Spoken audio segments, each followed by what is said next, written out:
Welcome to Exhale by me, Sonia Stockert, a space where faith meets freedom and every woman is reminded of her God-given strength. Here we hold space for real stories, deep conversations, and the kind of encouragement that lifts your spirits and fuels your purpose. Today, we dive into a conversation that will inspire, challenge, and empower you to walk boldly in who God created you to be. So take a breath in through the nose and exhale. Let's begin.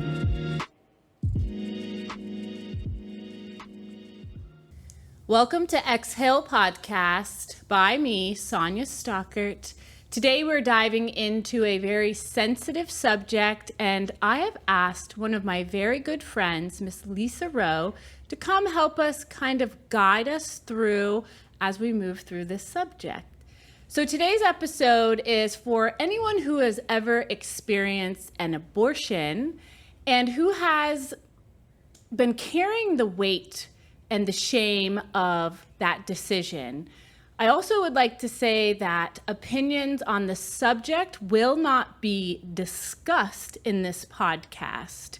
My guest, Lisa Rowe, has dedicated her career to helping people, move past that shame and move past and find peace.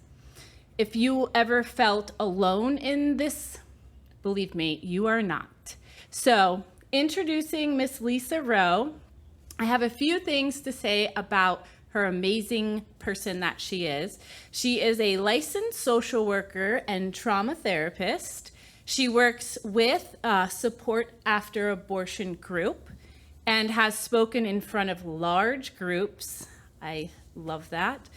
Large audience on this topic specifically. Mm-hmm. Former personal training client of mine.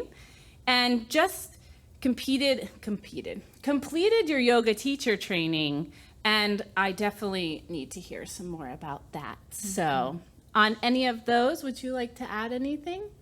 Well, I'm just really grateful that you're interested in having this conversation out loud with your listeners, because the more we can speak about this in a place where it feels friendly and familiar, the more my dream comes true, that we can stop stigmatizing abortion and we can bring it to our coffee tables. Yeah. We can bring it to our dinner tables, because this is one of the most polarized mental health topics of our generation, of many generations. And it means a lot to me that it matters enough to you to bring it to those that are listening. Definitely. Finding healing. On this podcast, I like to work with faith, fitness, and neuroscience. And honestly, that falls in all three categories. Mm-hmm. Right. And for those listening, 1 in 4 women have experienced abortion, right? Half of those have experienced multiple abortions. So for those of you listening, if this doesn't pertain to you, there are people in your circles that have been impacted. And it doesn't just isolate to the topic of women. No. It expands to men, and it expands to the circles that flow around the woman and the man, because we have grandparents, we have sisters and aunts, and it's a systemic dysfunction, if you will, when that pain turns to shame and when that pain turns inside into other areas that, like drug use or anxiety or other things, manifestations. Coping mechanisms. Mm-hmm. I never even really thought about how far that actually can spread out into the family and to friends. And wow, thank you for bringing that to our attention. Absolutely. We're more alike than we are different. And so somebody listening that says that's a religious issue, that's a political issue, actually it's a manifestation like a lot of other behaviors that hurt us. And so they're, again, just a reason to have a conversation like this, to bring that light to people. Yeah, gentle kindness, and really just focusing on finding that healing. And it's okay to heal. I feel like there's still so much stigma behind that. Like, am I allowed to heal? Am I supposed to carry around that shame and guilt for the rest of my life after I walk through that? So I'm hoping that this really does open that conversation that gives you permission to dive into that head first and begin that healing. Actually, yes. And it's a indication of emotional maturity when we can see issues outside of our cultural narrative. You turn on any news station, especially in this political climate, abortion tends to come up, and it comes up in a judgment space, right? If you go to a church or a faith practice that has strong opinions, you leave with the opinion of the pastor or that denomination. And so in a light of understanding that emotional space needs to be held for this, not just political and religious. Yeah, it's beautiful. Thank you so much. Yes. Well, like my other guest, I wrote down a few questions for you to go over and answer, and I'm really, really, really looking forward to your guided answers to these questions. So let's dive in. Can you share your journey into becoming a social worker, maybe even explaining what a social worker is and how you become involved with the group support after abortion? Yeah, I often say that this path found me. I think it does, right? Yeah. I don't think you become a helper or have the space to hold other people's pain unless you sat with your own. And so I always share that if not for my dysfunction as a child into my adolescence and young adult and adult world, I wouldn't know what this even looked like. And so I feel pure joy, and I feel a gift inside of me to offer to the world to be able to hold space in this way, because people held it for me. And in a world like we live in today, where everything feels hustle and bustle, everything feels so transactional, oftentimes people don't even know what this feels like. And so I feel so fortunate to know what it feels like to hold space for myself, because other people held it for me first, and then to pay it forward. I love that. And you do have a gift. And as a friend, you have been there for me many of times, and I really do appreciate you for that. Even, as we did our personal training, I'm like kind of super obsessed with neuroscience, the brain, how that works. And you put stuff into context for me that I'm able to take with me and to understand very simply, rather than looking at a textbook and trying to understand it. Like 3 words, you helped me understand what probably would have took me years and years and years of schooling to understand. And I'm very grateful for that. Yeah, and that does feel like a gift. I like to speak in metaphors. I'm sure it'll come up today, because our brain deserves another entry point, right? It does. Sometimes we become so hyper-focused, and if we can come at it from a different vantage point, a lot of times we can create connections from previous experiences. And that's why I named my practice Rooted Therapies. I had this beautiful therapist in the midst of some of my hardest pain points, and she helped me identify that in the world we see all the symptoms, right? I mean, and to the most like easiest way to show it, like trouble paying bills constantly, fighting with our family members, like some of these like really normalized things that we see, and we go to therapy and we're like, I just need help with my communication, I need help with conflict resolution. But the reality is that's not been my experience. The reality is usually those things are tethered to something way back when. Considering your neuroscience understanding, we know it has to do with attachment to our primary caregivers, fears that were generated, and the narratives that were created around those things, and the filters that we've created in our life, how we perceive situations, right? And so as we consider that, and we talk about abortion today, right? Abortion is a manifestation of something way deeper. That's been my experience, right? I don't think any woman at 15, 20, 25, 30 wakes up and says, you know what?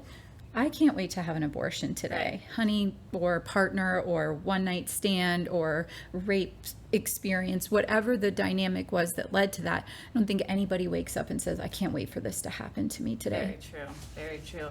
And on this podcast, we talk about the belief systems that a lot of my guests, I like to work with trauma survivors, surviving what you walk through and where you're at now.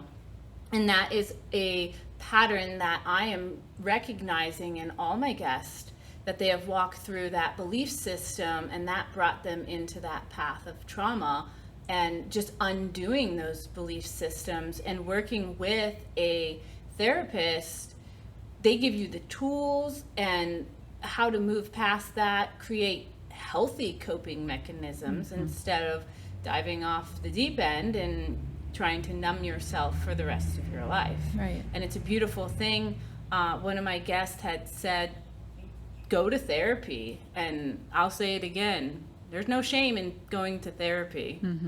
Absolutely. It's so healing and freeing. It's very freeing. Yeah, and so much of it starts, as we think about neuroscience, what research is showing us today is that the way in which we interact today with the people in our world without healing is based on the pathways that were created with our primary caregiver. So if you think about that, if you had a dysfunctional connection to a primary caregiver, and sometimes it's not as overt as my dad was an alcoholic, I was sexually abused, I saw violence in my life. Sometimes it's that mom worked all the time. Mom spent a lot of time in her bedroom. We had 5 children in the home. Whatever that relationship looked like, how you were seen and heard or tried to feel seen and heard, is the pathway that's created for relationships today, which is a major part of the conversation today. Because if we think about abortion, it stems from, most of the time, a relationship with ourselves, but a relationship with the person that we've connected with sexually. And it's likely, without healing, connected to past relationships, mostly with our caregiver. Very true. Very true. Thank you for speaking on that. Moving on to the next question, what are some common emotional responses that you find in people that you work with that they experience after abortion, even years later? Yeah, and it's good to kind of talk about that, because I feel like we have initial reactions to anything, right? Again, I want to broaden the topic. Abortion is our conversation today, but I want to make sure that people listening, this is like divorce. This might feel like foster care for some. This might feel like a violent experience that you've had, right? This is a pain point or an experience that we've had. And so much of the emotion around abortion is very similar to those other experiences, right? Wow.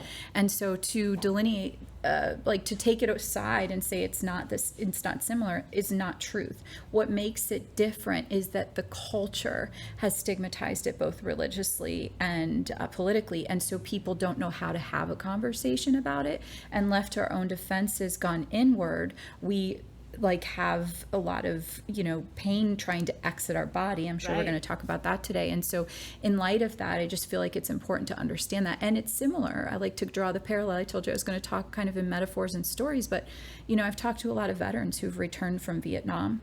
Very different experience than the men and women that are returning from war now, right? We have these Vietnam vets that actually had to get off the plane, go take off their uniform, and then walk out. And there were still people that spit in their face and denied them recognition for serving our country. Wow. And so what did they do? They learned in that narrative, I can't trust the world. I can't trust people with my pain. So I'm going to hold on to it. And what do we see with Vietnam War veterans? PTSD. Yes. And a lot of them are homeless. A lot of them are isolating, a lot of alcohol and substance abuse disorders associated, because those kinds of things can't live inside of you without exit points. No. Right? And so I feel like it's important to say that, but just to kind of name what people who are listening might experience. Initially, when you've experienced abortion, or when you're facing maybe the experience of deciding what you want to do around that decision, you might have shock, Right. I didn't expect this pregnancy. I don't want to marry this partner. I don't want to be with this partner long term. This was a rape. This was a one-night stand. I was intoxicated. I am utterly shocked. This is not the time in my life that I can handle this situation. So oftentimes it's cluttered with a lot of that fog, a lot of that shock, because we like, especially in trauma, like to have some element of control. And when you didn't feel like you had control, it feels really overwhelming, right? Not having that control feels very icky in your body and in your mind. And then maybe confusion sets in, because it's like, what do I do now? And where do I go? Who do I talk to about this? Like, how do I tell somebody that I've maybe made a mistake, or I've have 3 children already and I can't afford a 4th child, or I don't believe this is a baby. I don't think I need to hold on to it, right? There's all sorts of elements of this that feel like, okay, now what's the confusion? And then who knows, if you go to a doctor who doesn't believe in abortion, you get that, research paper. Yeah. If you go to somebody who does, then you get that research paper. Right. And so it causes so much, right? And left to your own defenses, you can be burdened with anxiety, depression. If you've already have dysfunctional behavior, panic attacks, substance abuse issues, relational issues, those are just going to continue to be more and more because you're going to those old behaviors, those coping mechanisms. It can feel isolating, right? Because who do I talk to? And then once you've experienced the act of abortion, there's so many things that then follow. If you go to a clinic that isn't very caring, or you see things at the clinic that you weren't expecting, that can be really painful. If you do it at home, right? With an at-home abortion, a lot of times people tell me stories about, I didn't know what to expect. I didn't know it was going to be so painful. I didn't know I was going to bleed for as long as I did. And it's hard to know from body to body what's going to happen to prepare somebody, but you never know. And depending on how far along you are in your pregnancy journey can dictate also the trauma that your body experiences. Wow, I didn't know that. Then, you're revisiting the anniversary of finding out you were pregnant, the birthday. Yeah, those dates all stick in your mind. Mm-hmm. Yeah, that you go to a baby shower, your sister gets pregnant, then you can't get pregnant and you're wondering if you're being punished for your experience.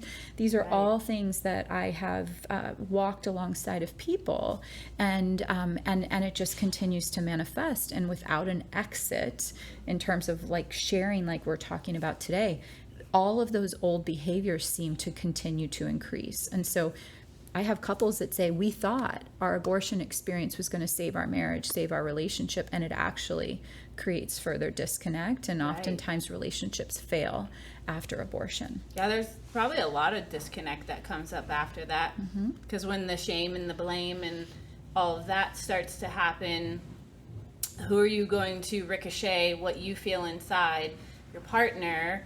I mean, even thinking about not having someone to talk to, that's not a subject that I'm going to call up and say, hey mom, like I'm thinking about having abortion, because you're going to get different narratives. Plus you're probably already mentally protecting yourself from things like that. So there's a lot of factors that play into that and after as well. Absolutely. Sometimes right after abortion, there's relief. Like, okay, like, right, I feel relieved of this, issue that I wasn't expecting. And that can hold somebody over for a while and confuse somebody too, because like, wow, I felt extreme feelings at the beginning and now I feel extreme feelings afterwards. And then sometimes what I've found is oftentimes because there's such a disconnect in how you're feeling and there just feels like I took care of it, years later, it's like you've disconnected. It's still haunting you. You're still having reactions, but you don't have a name for it because you felt that relief, that it's almost confusing. In my office, when I meet a woman that's 60 years old, a man that's 75 years old, and it's like, and I ask that question, have you experienced reproductive loss? And it's like, nobody's ever asked me that question. And then all of a sudden there's this revisiting. And one of the first things I ask is, would you mind telling me the story? And as they begin telling me the story, welling up, sharing their experience, and they often say things like, wow, I didn't know that was such an impactful time in my life. I kind of put it aside. And that could be a route to something else that's going on in their life, and you prompting them to be able to share that in a safe space. You just initially began their healing journey on that. And, just to add a little sidebar, people in my profession aren't always as equipped as what I'm sharing today because of the polarizing nature of abortion, that we often overlook it because we take hold of the cultural narrative and say, like, this is a political or religious. No, it's a human issue. And if we don't treat it like we do all the other human issues, we miss it in our office. Wow. Thanks for sharing and bringing light to that. Absolutely. It's important. Wow.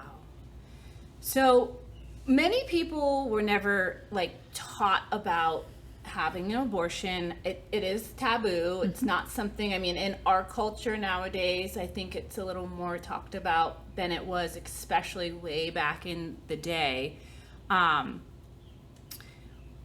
What could have like long-term effects from that, and how does that realization hit later in life, which you kind of just touched on? And as a therapist, when you have somebody in that office, are there signs that you see in your clients that might be a rooted issue in abortion or reproductive, what did you say, reproductive Loss. loss? I like that. That's a softer, gentler way to use that word. Yeah. Thank you. And it's we also call it disenfranchised grief, and I'd love for your listeners to know what that means, because Yeah, oftentimes it's like nobody ever talks about it. We've talked about that a couple times, but this often is associated with miscarriage and stillbirth as well. For those suffering with those the aftermath of those experiences, Right. feel this. And when we talk about disenfranchised grief, I like to first describe what like our culture says about grief. If one of our loved ones was to die tomorrow, our cultural belief likely is that we would hold a funeral or a celebration of life or something to honor the life of that person. Yeah. And we would give people a place to feel like they weren't alone in the grieving process, in a home Alongside them, hug them, yes. send flowers, make food for everyone. There you go. We send these Yeah. meal trains around. We celebrate or we acknowledge anniversaries of death, right? There's this real like out loud opportunity to Right. grieve, where with stillbirth, miscarriage, and abortion, we call it disenfranchised grief, because if we're not talking about it, and oftentimes if you go to the hospital, it's like for a miscarriage particularly, like the nurse or the doctor might say, your body just wasn't ready to carry a baby. And so they just leave the hospital going, my body failed me, right? I wanted this baby so bad, and now my body failed me, and now what do I do with this? I'm grieving, but the doctor said this is just my body's natural way. Right. And like that leaves them with no outlet. Funeral, a place to mourn, a place to connect with other people. Stillbirth, right? I carried this baby for 6 months, maybe to term, and they were born without life in their lungs. And then what happens, right? Maybe that might be appreciated a little bit more because there's actually a tangible experience. Right. But oftentimes those folks feel very similar, and abortion is no different. I would even say it's even further removed, because you can call right now or go online and get pills, and nobody ever has to know that you were even ever pregnant. So you can hold that deep down in those roots Yeah. your whole life, and wondering why things aren't just working out. There's always that little something that's laying underneath the surface. That's right. And to go back to your question about like what might be rooted in an abortion experience, oftentimes it's codependency or that low self-worth, looking to other people for validation, love, acceptance. Talking about those pathways earlier on in our conversation, if you have a dysfunctional pathway that was narrated to you growing up, and you Right. have all sorts of understanding around like how to people please and how to give your life over to other people and sacrifice yourself and abandon yourself, right? You're likely making vulnerable choices for yourself, risking yourself for the sake of other people, right? Okay, And yeah. so in light of that, you put yourself in predicaments that might not honor your true self. And when you dishonor your true self, there's consequences. And I'm not saying abortion is a consequence, but the act of having sex against your will, the act of having risky decisions, in a relationship because that's what you think love is, or Right. that's what you think connection is. And then the result being pregnancy, it's often rooted in that underlying codependency. Wow. We just keep shining more and more light, making sense of where that decision to have that abortion might have stemmed from. Also a codependent experience, right? Like, Yeah. what are people going to think about me?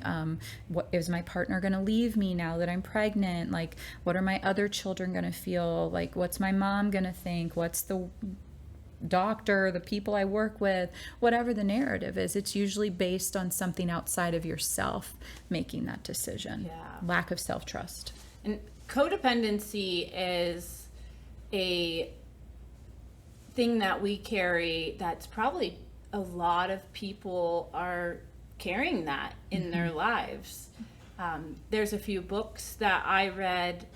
The Good Boundaries and Goodbye by Lisa Turkis. Wow, she's powerful. I didn't quite follow along personally her narrative that she walked through, but I could feel her passion. I could feel her decisions that she had to make, and I could feel where she was. Even though I walked through something different, it almost felt parallel to the story that she walked through.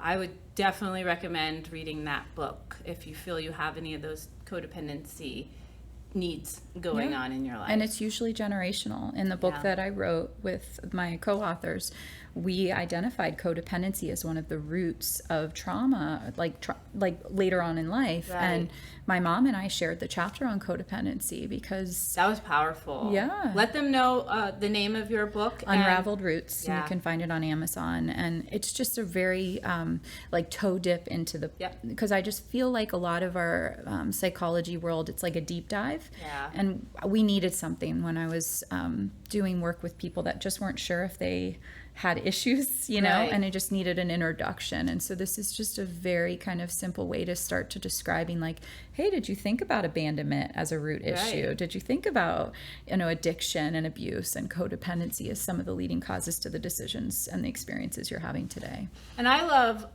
your book because I've read it several times, and each time I read it, I get a different highlight out of it, and it might just be because that's what I'm walking through at that time. Sure.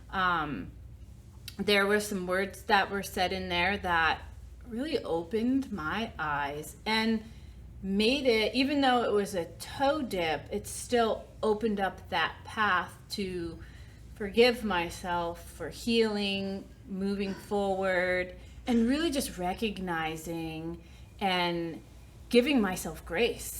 After your chapter is my favorite. Definitely. It's my favorite too. Yes, you did a really good job. Thanks, girl. Yeah, you're welcome. Thank you. Definitely read her book as well, Unrooted, and you can just look up Lisa Rowe, Unraveled Roots, and Lisa Rowe, and it will pop up on Amazon. That's how I got mine. I purchased mine off of Amazon. So, and then I gifted that book to a friend, and full circle, I went to the opening of your therapy place, and I got the same book again, and now it's my possession, and I'm able to read it whenever I want. So I really am grateful for that. Yeah, and to kind of capture that. I feel like healing is not a destination, it's a journey. And so to your point, like, we're evolving every day. Our perspective is our peripheral vision is getting broader. And so, reading something for a first time, you might have gotten that one nugget you needed with that perspective. But reading or revisiting, is this understanding that, like, wow, I'm getting more understanding, more clarity. I can see more of the picture. Yeah. And that's like that onion that continues to unlayer. Yeah, it's like the never-ending onion, but it feels so good. It might not feel good in the process, in the moment, but peeling that layer away and revealing that new layer that you're working on is really a beautiful thing. It is. It is. Yeah. One step closer on the journey. It's not about the destination. It's about the beauty, too, that you find in the journey. Because in those moments when your perception starts to open up, you're able to see things as they are, not as, your past beliefs and things that have clouded your vision over the years. And it all just starts to make sense. And moving through those layers are a little easier each time because the reward is much greater.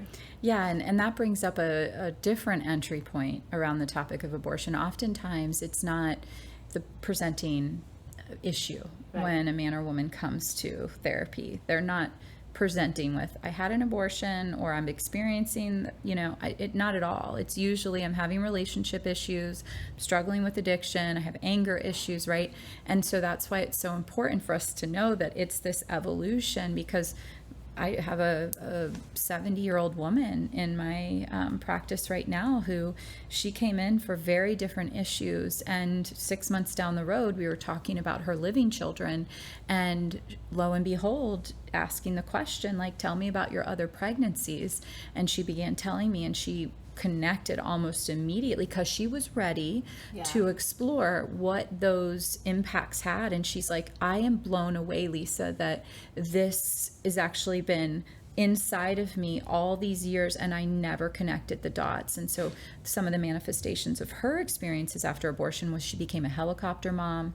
She became incredibly dependent on how her kids saw her because she never wanted to disappoint. Right after that, there was a lot of other things that came up, and when she just was able to share it out loud, right, a burden shared is half a burden, she felt immediately relieved because she had done all this other work that onion layer was easier to peel off. That's beautiful for her. It was incredible. And beautiful that you guide people through that. It's a hard subject, but you're able to move forward and you're not stuck in that guilt and that shame as you are guided by someone who is professionally able to guide you through that. Yeah, it's powerful. Very powerful. What you do is powerful. Oh, thank you. I'm like your biggest fan. All right. How do you help people shift? This is a big one. I made a mistake. To, I am not my mistake. Because that's huge. That's peeling a big layer off there. Because you're sitting there. I made this mistake. I had this abortion. Now, how do you turn that into, I am not that mistake? Yeah. And so just for your listeners, I think it's important that some people don't think they made a mistake. Right. And so some will say, I made the worst mistake of my life. And others were like, I didn't have another decision. And so this was just what, it doesn't mean they don't have feelings about it. It just is a different way of them exploring it. So just to kind of encapsulate everybody in this situation, some people don't even know that they've had an abortion because of how easy the process has become. And if you catch a pregnancy early enough on, people can call it a miscarriage, and you might be confused, especially if you don't have a lot of education around it, about what really was happening in your body. So I've had 14, 15-year-old girls that are like, I don't know, or a woman who's been addicted to drugs and loses a pregnancy while on drug addiction, and she'll say, I never told anybody this, but I was trying to use more than I normally did because I wanted to lose this pregnancy. And so then understanding all the different drivers there is really important. But back to your point, I think it's really important that thank you for that, though, because I want this to be open to everyone that has ever walked through this. So thank you for clarifying that. Yeah, absolutely. We see it a lot in sex trafficking, which is another near and dear subject to my heart. But like, you know, if you're being trafficked and you don't have a whole lot of control over your body, your life, your experiences, you know, you watch some of these documentaries and there's a whole lot of things that happen that women aren't understanding what's happening to their body, and some do, but it's really hard. And then when you start to regain that power as a survivor, it becomes a whole enlightening journey of like really unpacking everything that happened when you were or weren't in control of your body. Now, in situations like the sex trafficking, do you think the major thing with that is disassociation? Because I feel like in those type of situations that, I mean, if I was ever in that situation, I know that my brain could probably just disassociate real quick because I don't want to be here. I'm trapped here, and just nothing really understands what's going on. But when you are able and saved from that, does that disassociation slowly start to fade away? Sure, right? With a good therapist and with a good team around you. And so I think it's important to understand that disassociation is a survival mechanism. Yeah. Like, what a beautiful thing that our brain does to disconnect from pain so we can survive a situation. That's all disassociation is like, I feel pain. I don't have space for this pain. I'm going to block this out and try to be more present. We hear this with any sort of trauma survivors, especially those that endure trauma time and again. It's like, I can find myself in the field of grass and not be understanding that sexual abuse to its full because my brain is protecting me. Right. But to our yoga experience and to our trauma experience, our bodies remember that pain. They do. Right? And so we see how many people with autoimmune disorders now, so much, right? Panic attacks and these sort of things, it's trying to exit the body. And so that's when we start creating these like connections. And so when I was working with sex trafficking survivors, oftentimes I would say, did you struggle with wetting the bed as a child? Right? Trying to draw out some of the understanding. And some people in my field will say, don't do that work, because they believe that like we open up a can of worms and now we have to deal with it. And there's some space for that. Right. I'm under a different training method that I feel like we have to uproot all of that to get it out. Right. And create the narrative that's actually truth. Because to go back to, I made a mistake, or I am wrong, or I'm the problem, right? Until we redefine that situation with new eyes, it stays locked in us, right? So many people I meet and they're like, I was the problem child in my family. And it's like, wait a second. I don't know a child that wakes up and goes, sign me up to be the problem child. Yeah. Right? They become the problem child because of issues related. And until we start defining those, we can't forgive ourselves and disconnect from those experiences. That's beautiful. So I am working with CPTSD. So it's complex post-traumatic disorder. Disassociation is huge for me. I've had to learn how to not disassociate in certain things. It could be something, that you can use as a tool, but with CPTSD and working with the sex traffickers, is that about the same thing? Is that something that they're diagnosed with after they have been saved? The CPTSD, and I'm just wondering if that's something going and opening up all those roots, would that help people, obviously by a licensed therapist? Would that be a great journey to begin for somebody who's working with CPTSD as well? Absolutely, especially if you're having manifestations of it, right? If you're feeling stuck in your world, if your body's responding negatively, if you're struggling in relationships, if you can't kick that addiction, right? If you have fixations on things or sticky thoughts, like absolutely we would want to explore that, because what that does when you disassociate, when you start numbing, and I like to always use this visual, I'm chronologically 41 years old, right? But if I started disassociating at 5, if I started numbing with alcohol at 13, I really quite literally became frozen in that area of my life and didn't emotionally mature, or right, or whatever other maturity needed to happen, conflict resolution, life skills, whatever it might have been. I became frozen in time. And so we have to go back to those places, redefine them, and offer that younger self, we call that inner child work, but that younger self, like, hey, it's not happening anymore. Right. We can detach from that experience, and let me teach you a life skill or a different way of coping now that you don't need that anymore. Right? That served you then. It doesn't serve you now. You're safe now. And sometimes our 5-year-old self needs to know that she's safe. Yeah, because you're stuck in that. That's brings me to something that I do for myself personally, and maybe this will help you. I believe I spoke about this on my other podcasts, but shower meditations. I actually go in my shower and I visit myself from a small baby into my early young self. And there's times that I just sit on the floor with myself and go through. Sometimes I go all the way through. Sometimes I hit a little snag and I sit with that. There's a really cool, I don't want to say it's a flashback, but there are times after I've done that shower meditation where I think about when I was a child, when I was walking through stuff. can almost feel myself there with me in those moments, saying it's going to be okay, we're going to be okay, and watching myself move forward. And I just think that's really cool. Yeah. So, And that's parts work in our, in our profession, where we don't deny ourselves that, like, there is a 5-year-old you inside of you, there is a 13-year-old, and those parts of you have needs. And what has happened throughout most of the lives of those that have experienced trauma is we've never been able to fill those needs, right? And so we've ignored them. And so by going back and being able to be there, you're offering an unmet need, or a need that you are now identifying to yourself, and there becomes that emotional maturity. Yeah, I love that.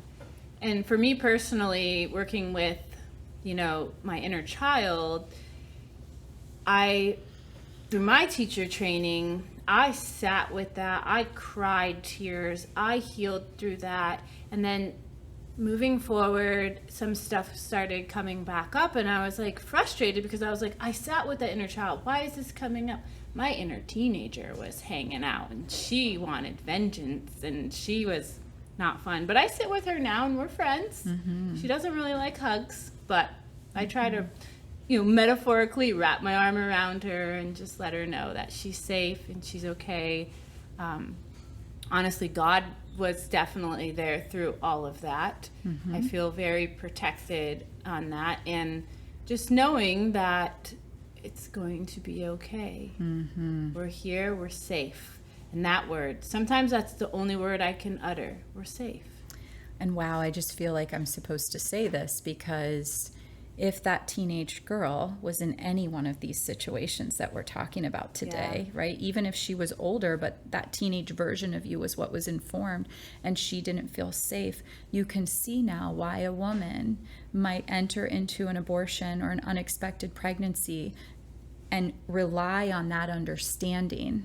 I don't feel safe. Wow. I don't like hugs. Yeah. I don't let anybody close to me because everybody's hurt me. Right. I can't do this. So And maybe even that abortion could show up as a protective measure there it is. from early childhood. There you go. Wow. Right. You blow my mind every time. Love your inner teenager. I know she doesn't want hugs, but believe me, she definitely does.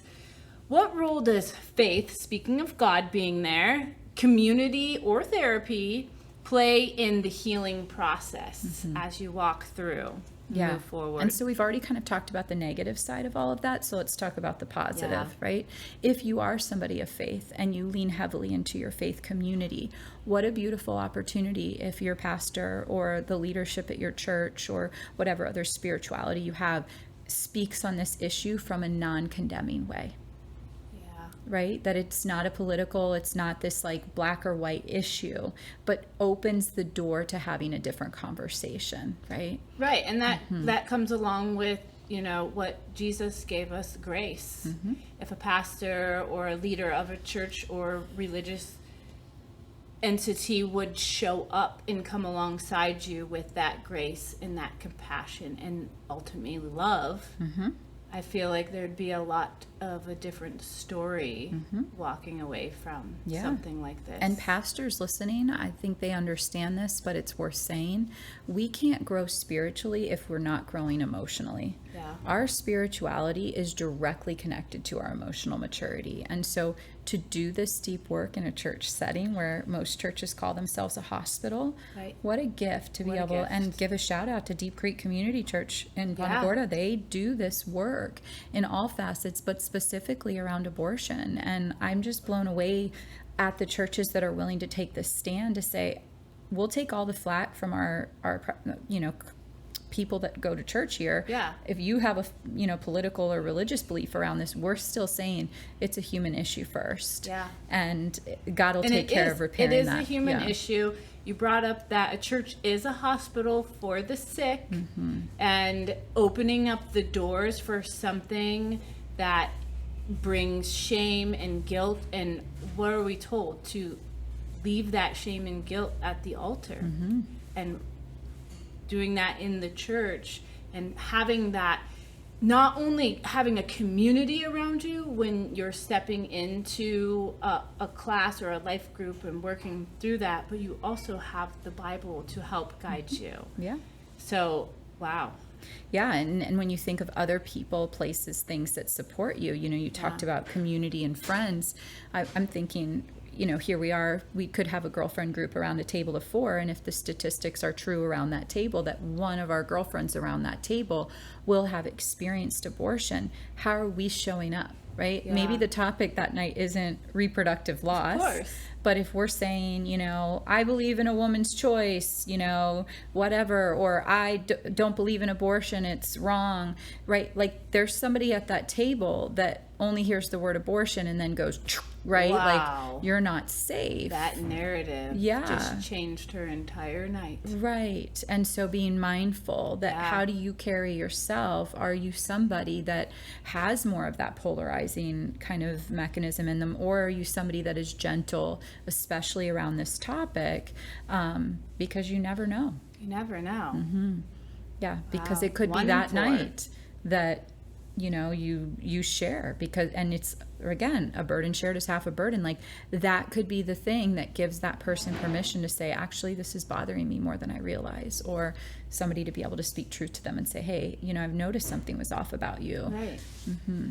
That's beautiful. And that's what friends are for. Iron sharpens iron. So you are able to move forward with a tribe behind you. Mm-hmm. And that is something that I personally strive for as a woman, to have my tribe behind me, because we're more powerful in numbers, and gentleness and kindness and just being an ear to listen. Yeah. I share this story with my husband's permission, but he experienced abortion when he was in college, and his story is that he was with this girl that he thought he was going to marry, and his coach gave her the money to have an abortion. He wasn't sure what he felt about it.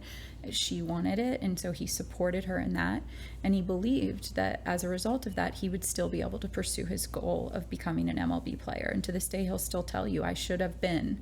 But his drinking increased afterwards. He already had a struggle with that, but his drinking increased afterwards. The relationship fell apart. And he told me, maybe 4 years ago now, we had been married for over 8 years, or been together for 8 years. And I'd been doing this work all along.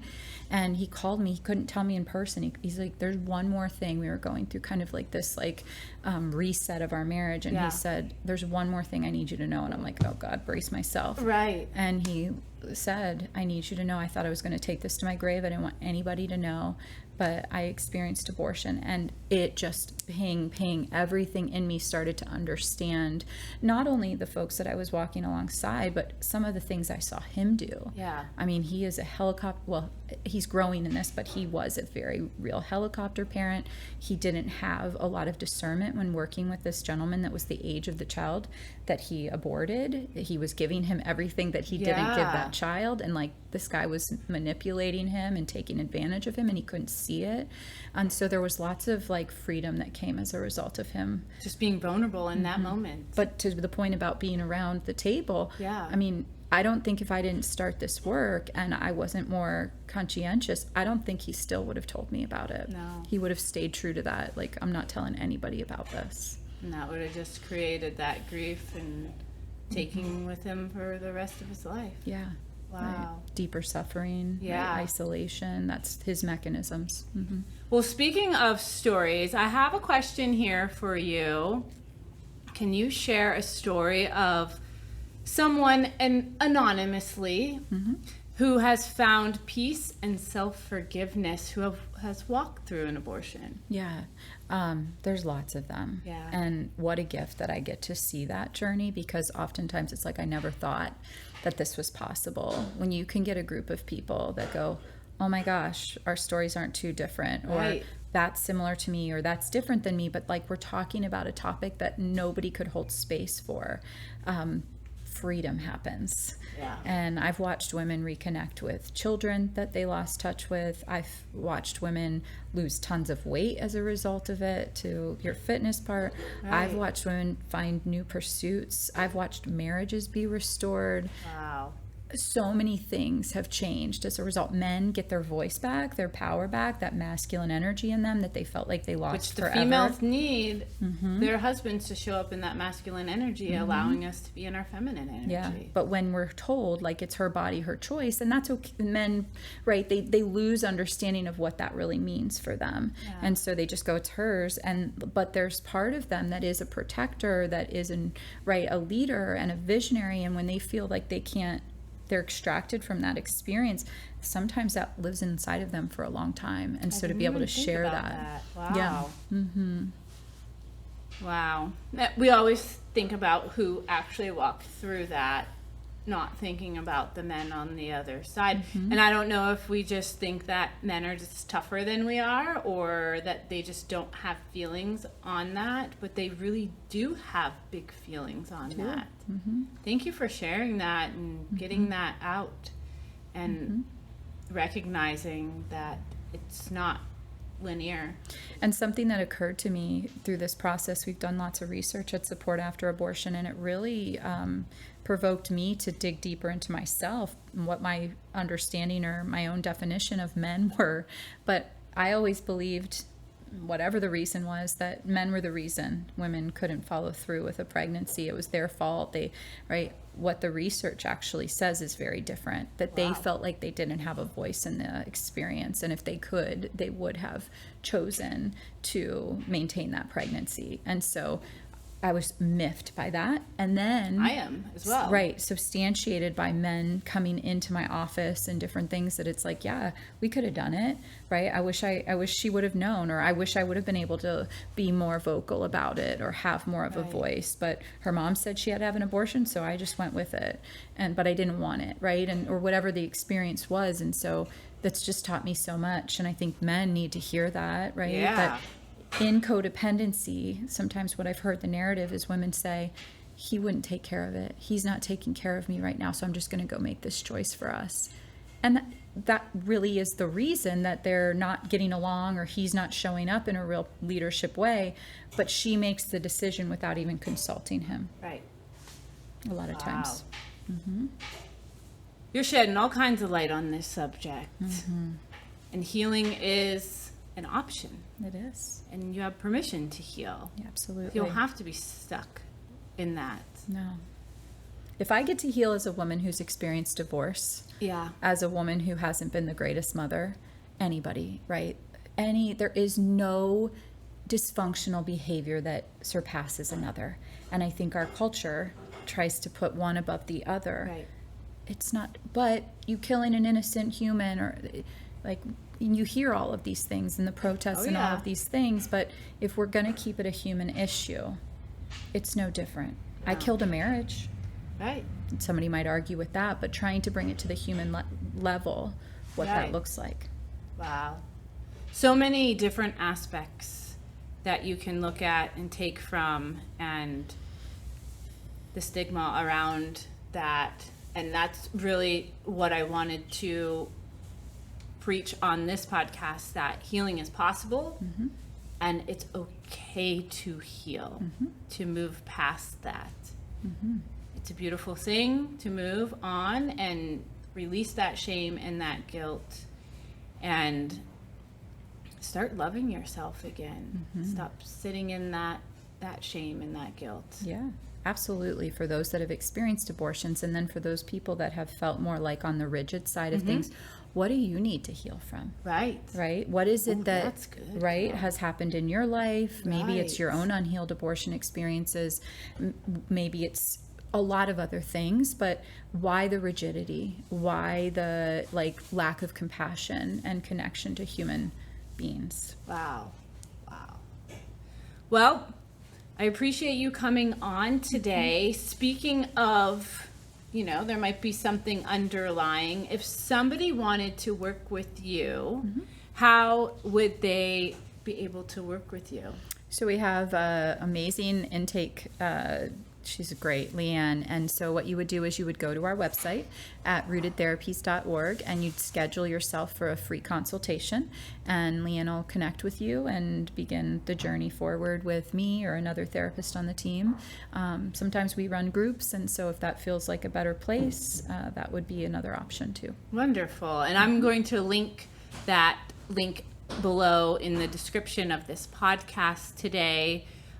Speaking of podcasts, you have your own podcast called Rooted and Restored. So can you tell me a little more about that? What is your subject line? What are your visions for your podcast? It's amazing.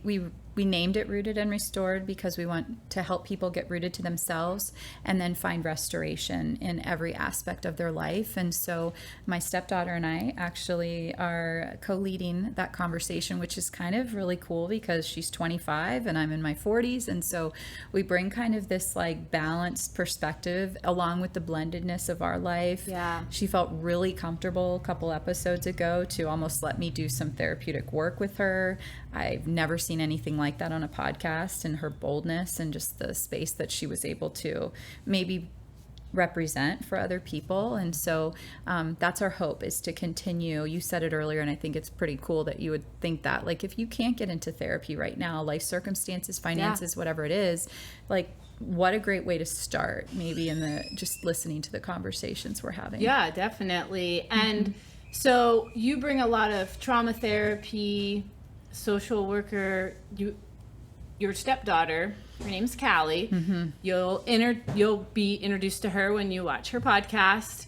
She has some specialties as well. Could you let them know? Because I know a lot of people need her specialties as well. So she works specifically with children, adolescents, and young adults.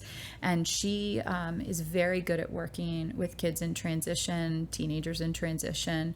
She incorporates the parenting elements of things. She has a really cool office where the kids could sit in bean bags. They play games, so it doesn't feel stoic or, unapproachable. Often what I'm hearing right now is that children's therapy is getting moved to like a virtual space. And I just, I'm not hearing that is serving a lot of our clients. They're actually coming to us after having those experiences and realizing that wasn't serving their 10-year-old, their 15-year-old. They need to be in that human contact. They spend so much time virtually in their gaming and social media and TikTok and stuff. So bringing that human element to them, she does a really good job. She brings herself, her life experiences, and it's pretty fabulous. She's an amazing person. I love her. Kids love her. And that's what I think is also important, that I could have as many credentials, she could have as many, you could, but if we don't have connection with people, it's hard to have those deeper conversations. And she just provides that space because she does. She provides that safe space for the kids. And the kids are our next generation. And if I would have experienced therapy at a younger age, I feel like my life would have went a little different. Right. But that's okay. I'm learning from experiences and I'm helping heal others as well. That's right. Can you give them your Instagram name? Sure. So Rooted Therapies or Lisa Rowe LCSW. Both of those, we try to create content and post information that, to your point, just we want to help people, just be that one thing that catches your attention today that says, hey, you're worth it. Don't seek others for validation, I think is my post today. But I love that one. Yeah, just helping people know that they're not alone. It's beautiful. Yeah. Yay. So Rooted Therapies, and I'll link all that down below. I appreciate you 100 million %. Appreciate you for coming on here and talking about this hard subject. Just something that giving people permission to move forward, to heal. And I don't think I could have done this subject. I know I couldn't have done this subject without you and your knowledge. Absolutely. So keep doing what you're doing. And no, I appreciate you. So have a great day, guys. Mwah! Thank you to the beautiful Fusion Cantina for allowing me to record these walking guided meditations in this beautiful space. Check them out at fusioncantina.com. Don't forget to like, subscribe, and comment. Mwah!